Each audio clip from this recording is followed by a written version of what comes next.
अरे बेटा, ये कोई साधारण बीमारी नहीं है, यह तो एक महामारी है जो धीरे धीरे पूरे राज्य के लोगों को ग्रसित कर देगी, जिससे पूरे राज्य का विनाश हो जाएगा। लेकिन बाबा, क्या इस बीमारी को रोकने का कोई उपाय नहीं है? बेटा, इस बीमारी को तो रोका जा सकता है, लेकिन इसका उपाय बहुत ही ज्यादा कठिन और दुर्लभ है। बाबा, बस आप मुझे वो उपाय बता दीजिए, मैं अपनी पत्नी को बचाने के लिए कुछ भी कर सकता हूँ। तो सुनो बेटा, यहाँ से 100 कोस दूर एक त्रिकाल वन है और उसी वन में एक जादुई पेड़ है। अगर उसी पेड़ का कोई फल तुझे मिल जाए तो तेरी पत्नी की जान बचाई जा सकती है, परंतु ध्यान रहे यह फल रात्रि में ही निकलता है और जैसे ही वह फल निकलता है तो परियां उसे तोड़ कर ले चली जाती है। अगर वो सारी परियां अपनी इच्छा से वो फल तुम्हें दे देती हैं तो तुम्हारी पत्नी की जान बचाई जा सकती है। फिर सुरेश वहां से फल की खोज में निकल पड़ता है।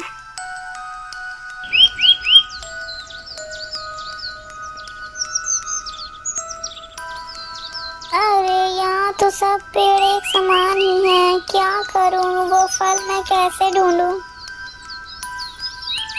सुरेश को जंगल में घूमते घूमते शाम हो जाती है, परंतु जादुई पेड़ कहीं नहीं मिलता। अरे, वो जादुई पेड़ ढूंढते ढूंढते मुझे शाम हो गई है। अब यदि अगर मैं जंगल में घूमते रहा तो मुझे जंगली जानवर नुकसान पहुंचा सकते हैं, इसलिए मुझे किसी न किसी पेड़ पर चढ़कर बैठ जाना चाहिए। फिर महेश एक पेड़ पर चढ़कर बैठ जाता है।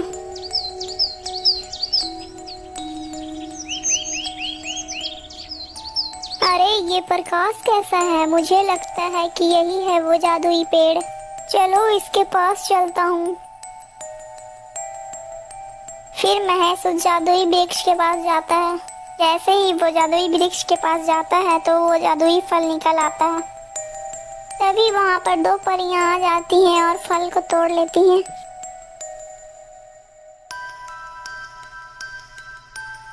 अरे परी देवी, मेरी सहायता करो, परी देवी मेरी मदद करो, परी देवी।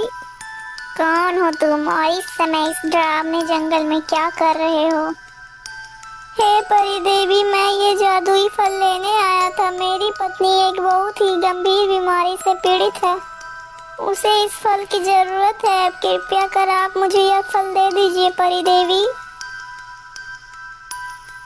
ठीक है, हम तुम्हें ये फल दे देंगे। यदि तुम मेरी 2 पहेलियों का उत्तर दोगे तभी हम तुम्हें यह फल दे सकते हैं। ठीक है परी देवी, मैं आपकी सारी पहेलियों का जवाब देने के लिए तैयार हूँ। पूछिए परी देवी। तो सुनो मेरी पहली पहेलियाँ। वो क्या है जो कोयले से भी काला है? सुरेश कुछ देर तक सोचता है। हे परी देवी, कोयले से ज्यादा काला कलंक होता है। यदि कोयला इंसान के ऊपर लग जाए तो उसे पानी से साफ किया जा सकता है, लेकिन यदि किसी इंसान के चरित्र पर कलंक की काली कालिख लग जाए तो वह कभी नहीं छूटती है। हाँ हाँ, तुम्हारा जवाब तो एकदम सही है। अब मेरी दूसरी पहेलियाँ सुनो तुम। 4 टांगों की हूँ मैं, ऐसी चलने के संग मुझ में छेद। पीड़ित को मैं आराम हूँ देती, बताओ तुम मेरा भेद। हे परी देवी, इसका सही उत्तर 4 पाई है। हाँ, एकदम सही जवाब। अब तुम्हारे दोनों जवाब बिल्कुल सही थे। तुम बहुत ही ज्यादा बुद्धिमान हो। मैं तुमसे एकदम प्रसन्न हुई, इसलिए मैं यह फल तुम्हें देती हूँ।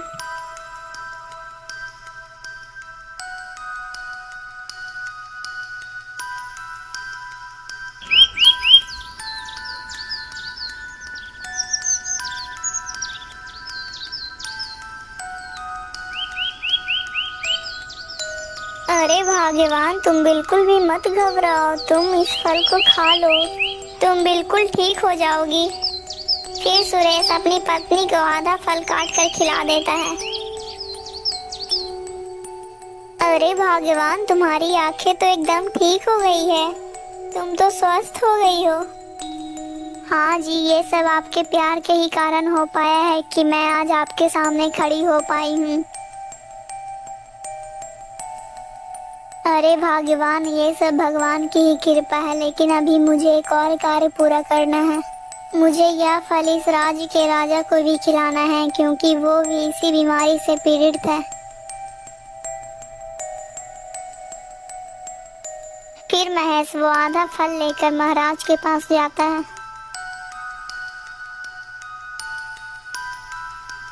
महारानी जी, आप इस फल को महाराज को खिला दीजिए, वो बिल्कुल ही स्वस्थ हो जाएंगे। फिर महारानी वो आधा फल राजा को खिला देती है। अरे महारानी जी, मैं तो बिल्कुल स्वस्थ हो गया हूँ और मैं तुमसे बहुत ही ज्यादा प्रसन्न हुआ। जो कार्य बड़े बड़े वैद्य नहीं कर पाए वो तुम कर दिखाए। अब तुम मुझसे जो भी मांगोगे मैं तुम्हें वो दूंगा। महाराज, मुझे कुछ नहीं चाहिए, आप हमारे राज्य के राजा हैं। अगर आप स्वस्थ नहीं होंगे तो हमारे राज्य को कौन देखेगा? यदि आप सुरक्षित हैं तो हमारा राज्य सुरक्षित है। दोस्तों, वीडियो अच्छी लगी तो प्लीज़ वीडियो को लाइक करके चैनल को सब्सक्राइब कर दीजिएगा। और हाँ दोस्तों, इस वीडियो का पार्ट 1 हमारे चैनल में है, आप लोग आकर जरूर देखिएगा।